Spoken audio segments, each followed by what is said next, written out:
எனக்கு ஒரு ஆபத்துன்னா அப்பா உள்ளம் தாங்காது. எனக்கு ஜுரம் வந்தா எங்க அம்மா தூங்காது. நம்ம நல்லா இருக்கணும்னு அப்பா அம்மா நினைப்பாங்க.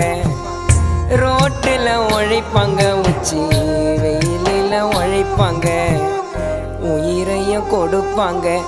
அம்மா அப்பா அம்மா அப்பா அம்மா.